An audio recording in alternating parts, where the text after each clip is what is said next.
señalando claramente y sin rodeos en su primera encíclica pontificia que el enemigo es la revolución.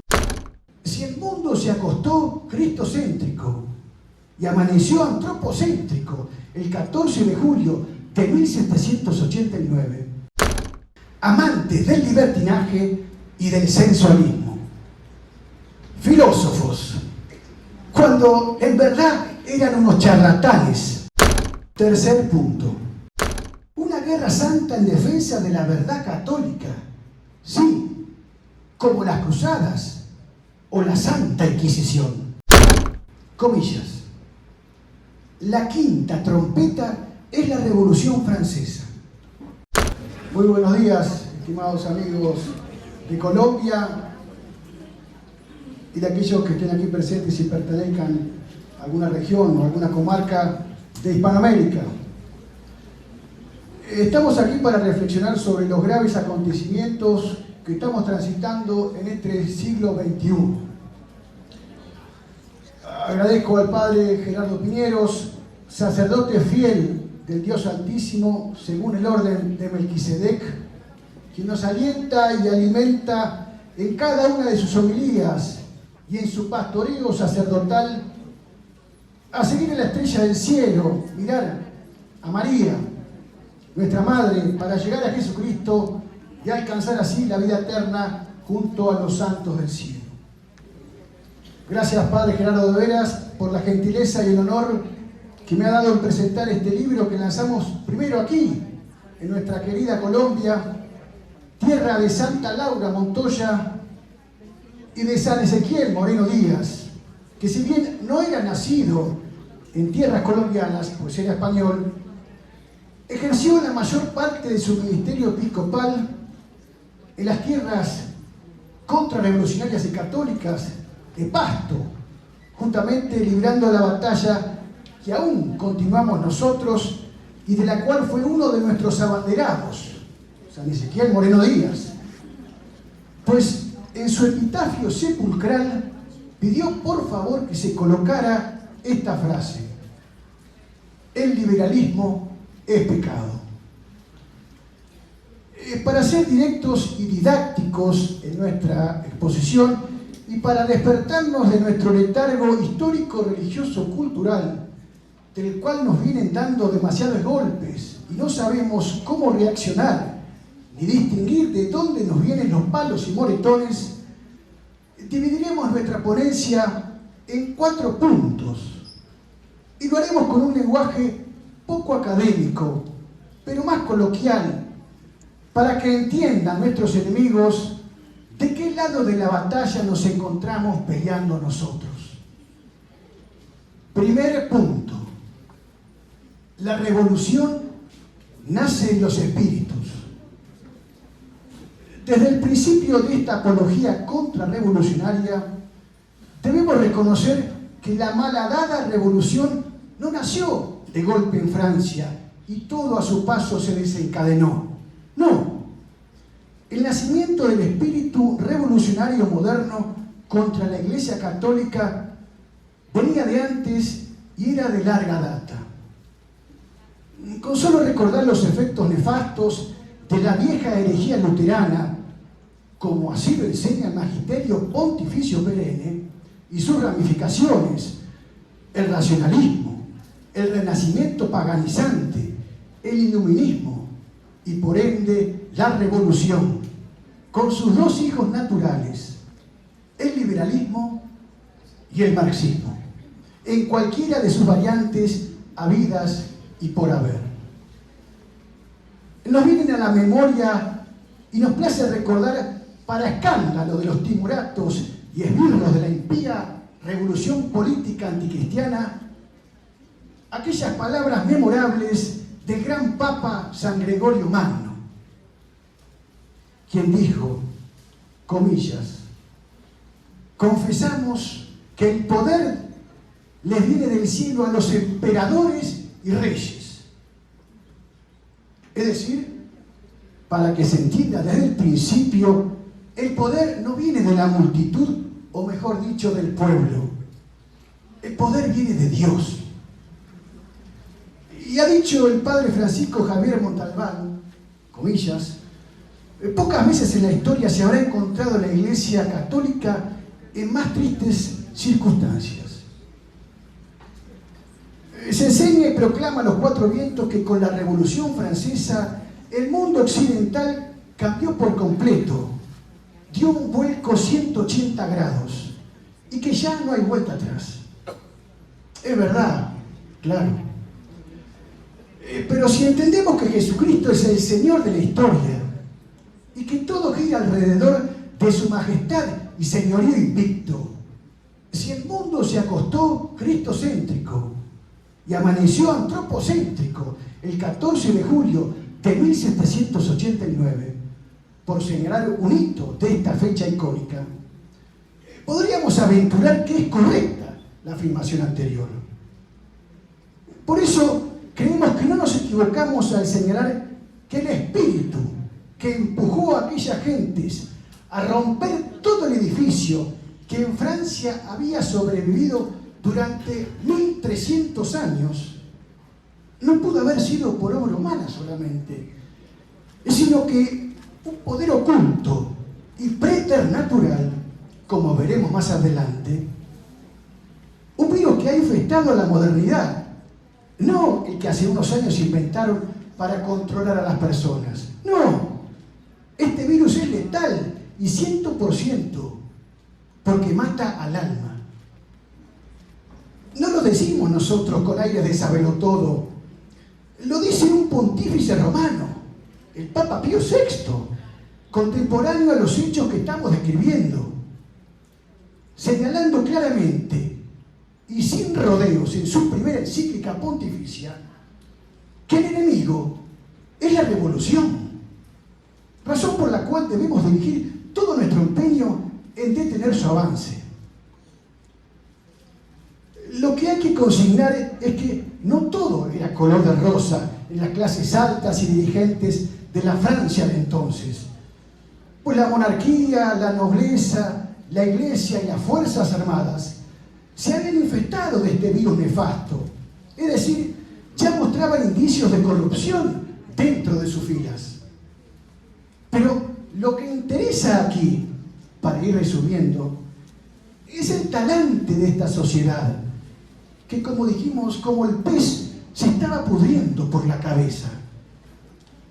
Precisamente ese talante, es decir, la forma de ver el mundo, era lo que había que modificar, pues ese espíritu mundano se respiraba por la moda, por las conversaciones, por el teatro, y así se fue orquestando toda una batería de actividades para corromper no solo a las clases altas, que en cierta medida ya lo estaban, sino, y más importante, a la mano de obra revolucionaria, es decir, a los idiotas útiles en lenguaje actual, que para ser movilizados tenían que verse impregnados por esa atmósfera pestilente y nauseabunda de la cultura dieciochesca, es decir, del espíritu del siglo de las luces. Para ello había que golpear en todos lados, derramar la perversión de este virus satánico a las clases más humildes. Importante y qué mejor en las zonas campesinas, las aldeas, las comarcas más alejadas de los centros principales, que llegasen a todo tipo de novedades, ya sea en forma oral, a través de representaciones blasfemas e impúdicas, o ya sea y más fácil, a través de escritos en forma de pasquines, libelos y, cuando no, revistas pornográficas. Así es, no hay nada nuevo en este asunto si la cabeza está podrida. Había que pudrir al resto de la sociedad. Había que modificar entonces la mentalidad del pueblo, de la gente sencilla, de la sociedad. Así de a poco configurar el estallido revolucionario cuando esté ya maduro. En definitiva, cambiar el modo de pensar de la gente. Pero eso es otro cantar que explicaremos un poco en el siguiente punto. Segundo punto. Los filósofos del siglo XVIII y toda su anticristiana ideología fueron los culpables de la revolución y de toda la porquería cultural, discúlpenme el exabrupto, de lo que pestilentemente se respira en la sociedad de hoy, la sociedad moderna, pergeñada durante la Revolución Francesa. Y esperábamos llegar aquí, estimados amigos, pues ansiábamos desenmascarar a estos doctorcitos de guante blanco y buenos modales, es decir, los filósofos de la Ilustración, el Iluminismo o el siglo de las luces, que es igual decir. Se creían sabios, pero eran verdaderamente necios.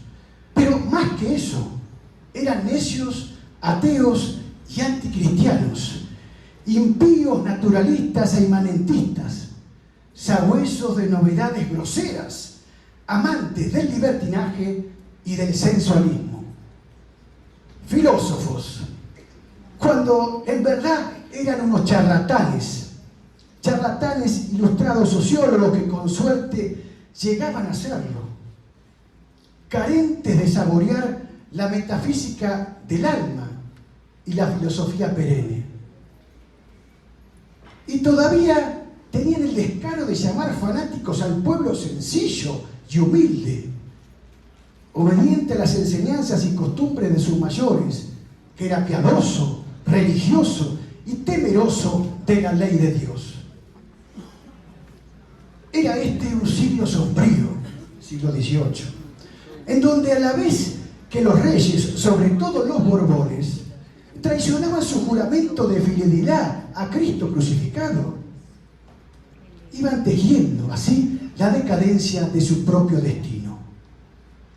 La Iglesia católica, por su parte, iba perdiendo el fuego y se disipaba, principalmente por sus ministros que poco a poco apostataban de su unción sacramental.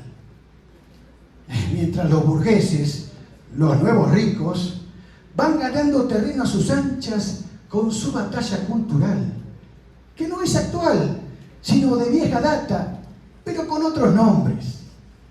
Ilustrados, emancipados, naturalistas y lectores voraces de libros impíos, impúdicos y pornográficos de entonces.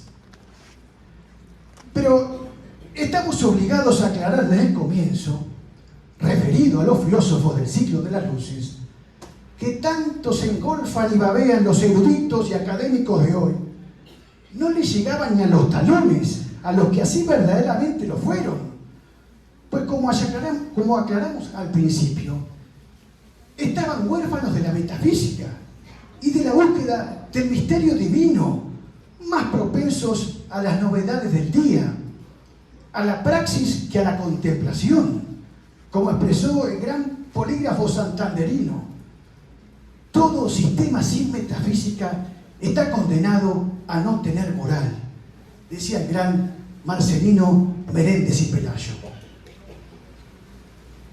Por eso, en el fondo fueron llamados con precisión sociólogos, que de eso sabían y mucho, y hoy abundan también por doquier. Estos libres pensadores de turno fueron los que detrás del telón prepararon el terreno para encender la mecha. Los filósofos fueron los más fervientes enemigos de las verdades eternas enseñadas por la Iglesia católica. Ha sido un gran pensador francés, Ernesto Hello, quien en sus meditadas reflexiones refirió la catástrofe que significó para la fe este siglo de ideas cristianas que se habían vuelto locas, al decir del genial Chesterton. El siglo de la negación del misterio, que veía a través de su propia oscuridad. El siglo monstruoso, que quiso hacernos creer que el mal es bello. Siglo de envilecimiento intelectual. Un siglo basura, decía enfáticamente Hello, cuyos exponentes más encumbrados, Rousseau, Voltaire y Montesquieu, hacían una sola cosa: suprimen el misterio. Un siglo siglo que denigró la palabra, hizo mentir a la risa e hizo mentir las lágrimas. Es decir, fue un siglo profanador y prostituido. Pero lo va a definir mucho más grave de lo que lo hacemos nosotros. Dice que el siglo XVIII está podrido e infecto, porque fue su propósito ulterior el hacer desaparecer el nombre de Dios de la sociedad. Dice Gero, comillas, no quiso tan solo ultrajar a Dios, quiso olvidarle alegremente, quiso borrar su nombre, hacer una naturaleza y hacer una humanidad en las cuales el nombre de Él no figurara. Cierro comillas. Hay algo, o alguien, o ambos quizás a la vez, que unificarán estos principios ideológicos bajo cuyo seno y desde las sombras del abismo del mal empujarán las corrientes pestilentes y nauseabundas para mezclarse con las puras aguas de los océanos que circundaban las murallas de la cristiandad, ya en franca decadencia. Ese algo son las sectas masónicas. Y ese alguien es el otro que maquina desde el principio de la creación y cuya aparición en escena, dados los signos visibles de los aciagos tiempos que vivimos, parece cada vez más cierta. Pero esto será motivo de interés del próximo punto. Y voy a tomar un poquito de agua.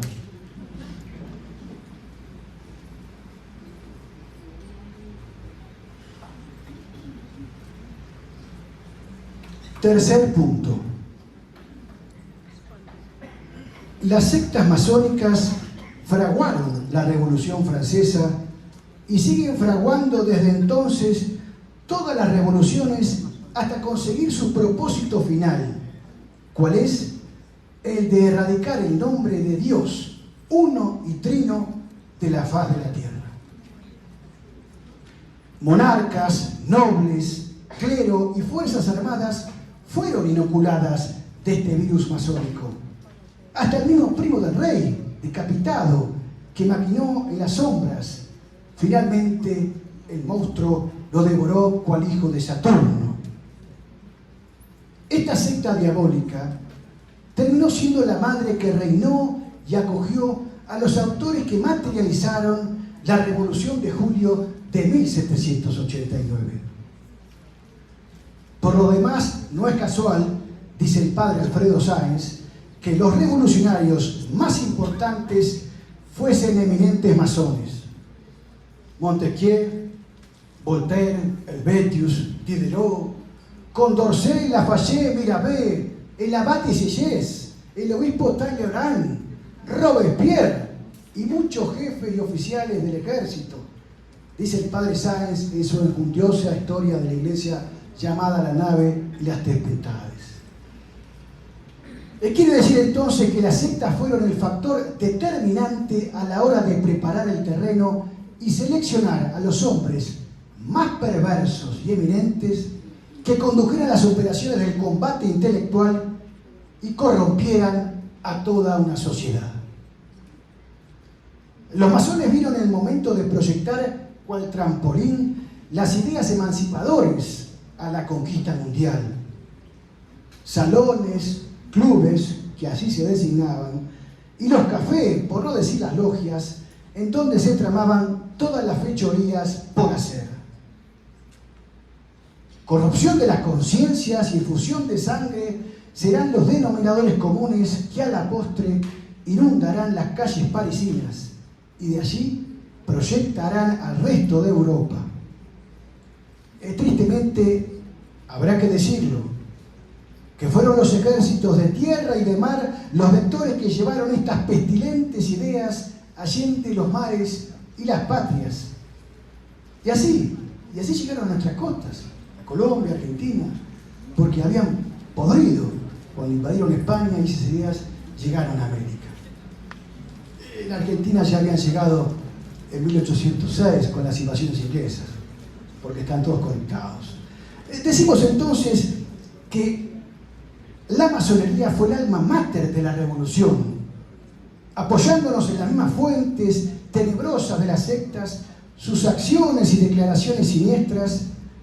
Tal fue el caso de la afirmación que dijo y que remarcó la gran logia simbólica escocesa, quien, embravecida en 1884 por la publicación de la encíclica pontificia Manus Genus del Papa León XIII, que condena abiertamente la masonería, puntualmente en la enemistad y por ende lucha eterna que existe entre lo que propongan la Iglesia Católica y las logias. Reconoció aquella logia escocesa el lugar preponderante que tiene la masonería, afirmando que ellos, los masones, son, comillas, el brazo derecho de la revolución. A confesión de parte, relevo de prueba. Resumiendo un poco hasta acá, el campo de batalla estaba preparado para que sus huestes se lanzaran a la acción. Gran parte de la monarquía, la nobleza, el alto clero y las fuerzas armadas estaban inficionadas del nuevo espíritu. Y muchos de ellos aplaudían dando su beneplácito a la nueva Biblia naturalista e ilustrada, es decir, la enciclopedia, cuya elaboración quedó a cargo de ilustres masones. Inmorales, impíos y sacrílegos, todos mancomunados bajo el mismo ardor y la misma bandera. No titubearon en socavar los cimientos de la civilización para levantar sobre sus ruinas la más satánica de todas las revoluciones. Causa estupor escuchar los nombres de esos encumbrados pensadores presentados en los ambientes académicos bajo una manera elegante y como lumbreras de una civilización que está por venir. La masonería inspiró la República Democrática Francesa y tenemos que decirlo, el núcleo duro de esta demoníaca revolución son los 3 años de la convención que van de septiembre de 1792 hasta fines de 1795. Pues es el nacimiento o el resurgimiento, luego de 2200 años, de la otra democracia, la ateniense, ahora de la República Democrática Francesa. Son los años del dominio jacobino, los del terror, aquel terror que te obligaba a serte libre, invocando las ropas impúdicas de la diosa razón. Caso contrario, si no te arrodillabas y le rendías pleitesía a estos hijos de Satanás, te costaba con ellos la vida. Vamos a adelantar también desde el principio de esta historia que esta persecución, cuyo objetivo principal era el de exterminar toda la región católica de la Vendée francesa, que incluía una vasta zona de la Normandía, tuvo como propósito un verdadero genocidio. Pero vayamos al epicentro de la cuestión. ¿Qué fue lo que encendió la mecha para que se desatara esta guerra a muerte? Pues bien, digámoslo desde el principio y sin prurito alguno, la mecha y todas las cuestiones que enardecieron a los vandianos fue de índole religiosa. Es decir, se libró aquí una guerra santa. Y para que se sientan escandalizados muchos de nuestros enemigos que aman a la revolución, una guerra santa en defensa de la verdad católica, sí, como las cruzadas o la Santa Inquisición.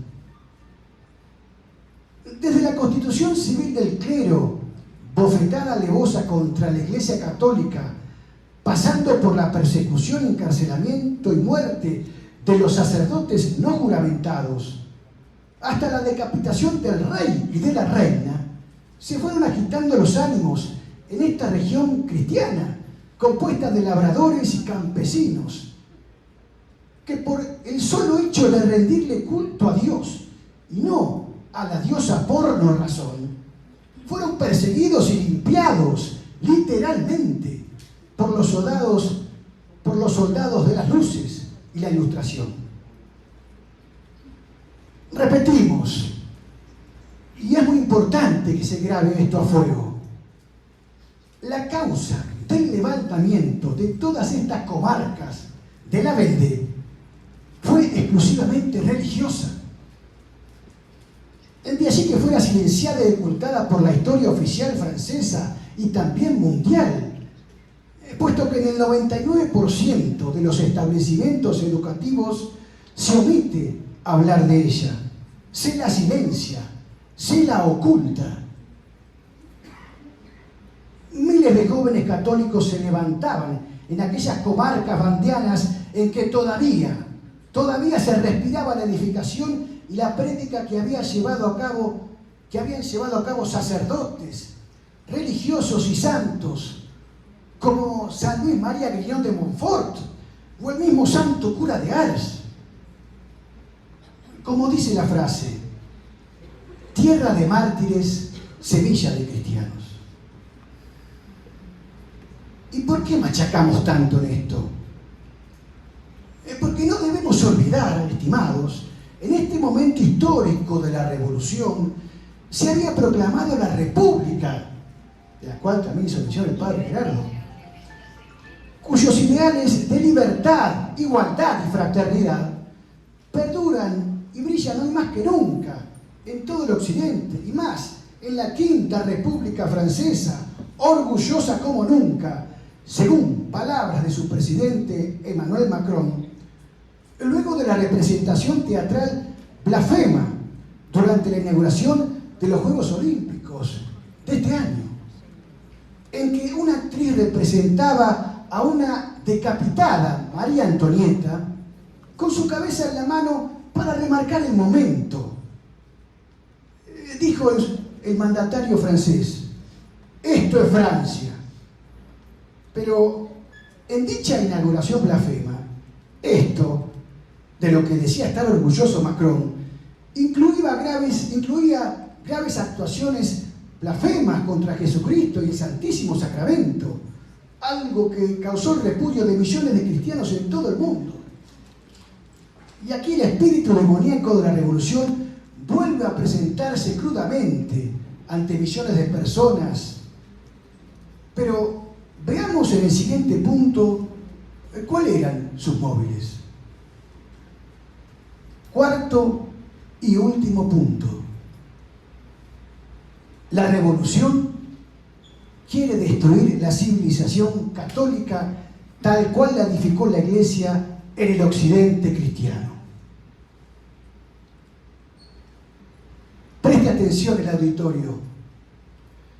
Sin una comprensión sobrenatural de los hechos que estamos describiendo, es imposible entender el devenir histórico, porque el sentido cristiano de la historia pone el foco en Cristo Redentor y no en el humanismo antropocéntrico, inmanentista, naturalista y racionalista.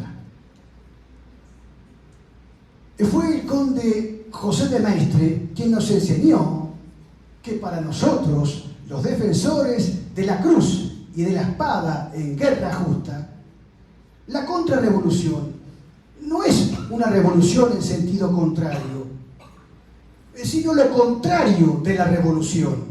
Ojo con eso. Y fue el mismo pensador francés quien vio en los sucesos de la Revolución Francesa algo definitivo y satánico, es decir, un odio preternatural, demoníaco, proveniente del Averno. De allí que sea tan importante este asunto para profundizarlo. Lo reiteramos por obligación moral. Para nosotros, los que profesamos la fe católica, subordinados a una persona divina, el Verbo encarnado, la segunda persona de la Santísima Trinidad y celosos soldados de la realeza social de nuestro Señor Jesucristo, sabemos que hay valores o principios que son innegociables. A saber, primero, la defensa de la familia monogámica basada en un matrimonio católico entre un hombre y una mujer. Uno con una, ambos abiertos a la vida, es decir, a la procreación y a la educación de los hijos. Segundo, la defensa de la vida humana desde la concepción hasta la muerte natural. Tercero, el derecho de los padres, hombre y mujer, a tener la última palabra en la educación de sus hijos y a la vez tener el poder de impedir que el Estado quiera manipular la educación de sus hijos a través de ideologías extrañas a la fe católica. La revolución política anticristiana presenta a su turno sus antivalores, que también son innegociables. Contra el primero que defendemos nosotros, ellos presentan el divorcio y la unión o matrimonio homosexual. Tristemente, la Argentina fue el primer país en Hispanoamérica en promulgar este nefasto matrimonio homosexual. Contra el segundo de los nuestros, ellos presentan el aborto y la eutanasia, y contra el tercero, la ideología de género y la reingeniería social. Conociendo entonces cuál es la línea a no ceder, el cristiano sabrá distinguir los progresos, avances y ataques del enemigo. No será difícil descubrir los mismos, pues están tan claramente presentados que el no poner resistencia nos convierte en cómplices, en el mejor de los casos, por no expresarlo con palabras un poco más fuertes. Hay algo más por decir en todo esto de los valores innegociables, y es preciso recordarlo, por más que pocas veces se repita. Además de todo esto, o mejor, antes que todo ello, el contrarrevolucionario, es decir, nosotros, deberá saber que la nota distintiva que ilumina todo el espectro cosmovisional de la política católica es la soberanía de Dios, la reyesía de nuestro Señor Jesucristo. Y si no se parte de esta premisa fundacional, por más principios que se invoquen o pretendan defender los políticos, vano será el apoyo a estos candidatos. Quiero decir entonces, reconocer la primacía y el propósito de restaurar todas las cosas en Cristo. Y lo que queremos demostrar a lo largo de este libro que presentamos es que la Revolución Francesa ha tenido propósitos y alcances demoníacos. Bastantes son ya las pruebas como para lograr interpretar y señalar este oculto poder que, obrando en las sombras, sigue influyendo en la vida de los hombres que rinden culto y sumisión a ese otro que vendrá y que Cristo ya nos había profetizado. Pero hay más todavía en esto que queremos subrayar. Nosotros reconocemos especialmente a los que nos precedieron en esta empresa, y fue gracias a esos maestros contrarrevolucionarios que, apoyados en sus hombros, podemos dilucidar mejor los signos de los tiempos.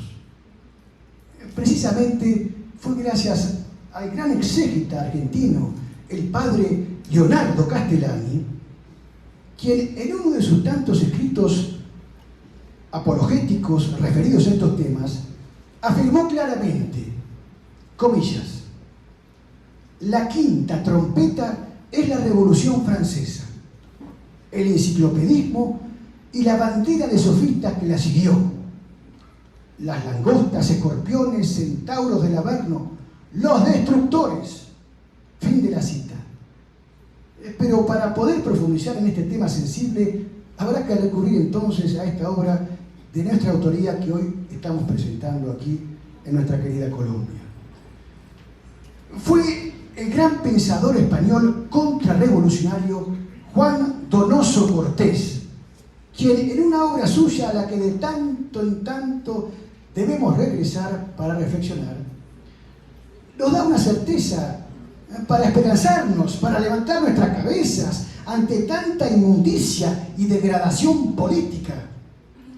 Pero ojo, nos advierte de una situación penosa que puede oscurecer el porvenir de las sociedades y tiene que ver con la religiosidad, médula de nuestro trabajo. Escuchémosle, porque es estremecedor.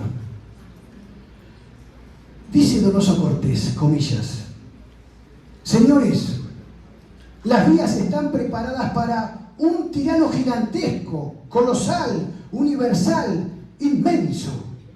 Todo está preparado para ello. Una sola cosa puede evitar la catástrofe, una y nada más. Eso no se evita con dar más libertad, más garantías, nuevas constituciones. Eso se evita procurando todos, hasta donde nuestras fuerzas alcancen, provocar una reacción saludable, religiosa. Ahora bien, señores, ¿es posible esta reacción? Posible lo es. Pero, ¿es probable? Señores, aquí hablo con la más profunda tristeza. No la creo probable. Yo he visto, señores, y conocido a muchos individuos que salieron de la fe y han vuelto a ella. Por desgracia, señores, no he visto jamás a ningún pueblo que haya vuelto a la fe después de haberla perdido. Cierro comillas. Sin comentarios. En cualquier semejanza con nuestro acontecer no es pura coincidencia. Y nos hemos extendido en la cita porque es de una actualidad implacable. Esta revolución de inspiración demoníaca ha destruido todo a su paso, todo, excepto a la Iglesia Católica, que aún perdura como lo ha profetizado su fundador.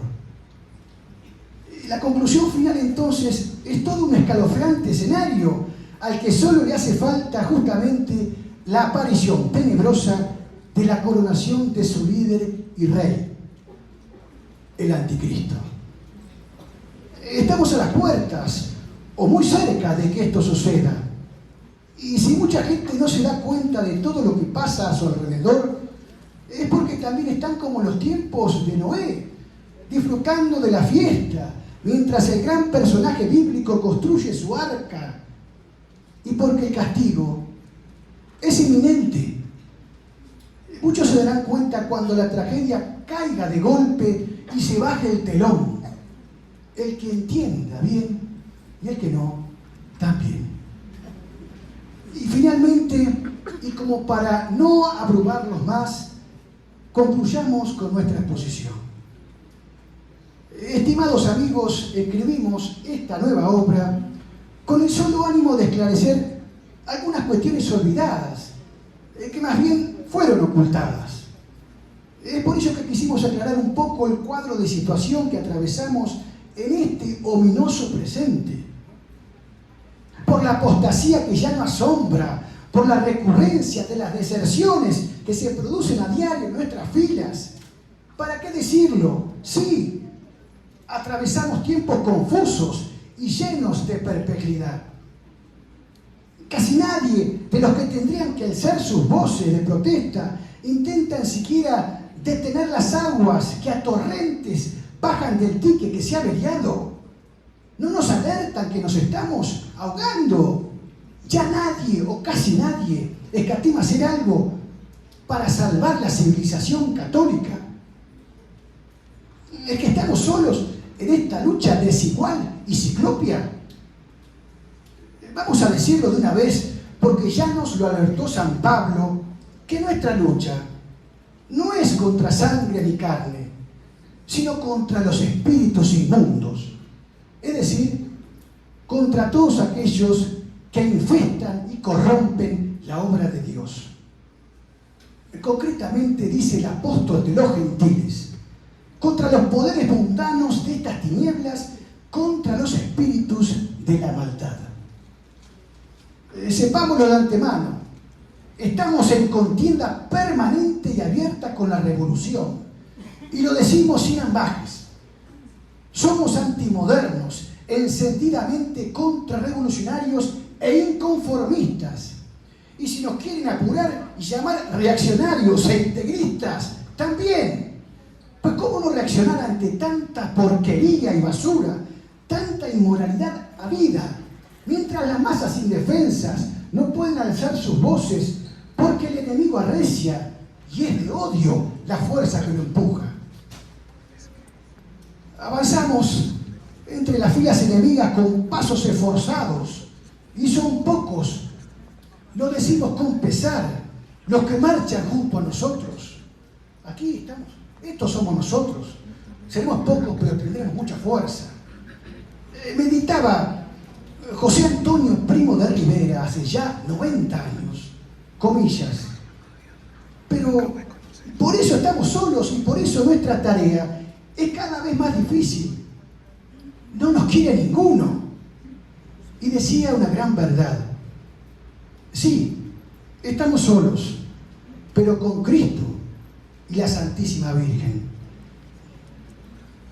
Arde en nuestras venas el oprobio que nos produce el manto de silencio que la progresía mundial echa sobre las vidas de los grandes santos y héroes contrarrevolucionarios y todas sus gestas, porque tienen miedo de que el pueblo cristiano se despierte. Sí, tenemos que decirlo una vez más, aunque se rasguen las vestiduras por doquier. La revolución avanza, indómita, imparable, arrolladora, casi que parece invencible. Pero cuidado, cuidado con menospreciar a nuestros hombres, cuidado con el pequeño rebaño, con los apóstoles de los últimos tiempos, que así son llamados los guerreros que darán batalla a los soldados de la revolución anticristiana. La finalidad que nos hemos propuesto es que al finalizar la lectura de estas páginas de este libro hayamos podido dejar en claro y delimitar el terreno, vislumbrando al final de nuestro trabajo de qué lado nos encontramos. ¿De los partidarios de la revolución o de los partidarios de la contrarrevolución? La locura irracional campea y se enseñorea en todo el orbe con altivez preternatural, mientras degüella con insolencia a miles de seres humanos inocentes todos los días. No hay remordimiento alguno en estos políticos que tienen sus manos ensangrentadas, y hasta algunos prelados no titubean en darles la comunión a estas almas podridas. ¿A dónde vamos a llegar así? Leyes impías, pan y circo por doquier, y hasta algunos pastores se dan el lujo de bendecir lo que Cristo no bendice y desaprueban las Sagradas Escrituras. ¿Son estos los frutos de la revolución? Sí, estos y muchos más. Respiramos un aire putrefacto, pestilente y enrarecido que ya nadie logra distinguir por lo cotidiano de la apostasía y confusión que reina en nuestras filas. Se oyen las voces de nuestros héroes y santos, y así queremos finalizar esta presentación con toques de trompetas de epopeya contrarrevolucionaria. Acompáñennos, estimados amigos, en marcha, porque Cristo vence, Cristo reina y Cristo impera. Muchas gracias.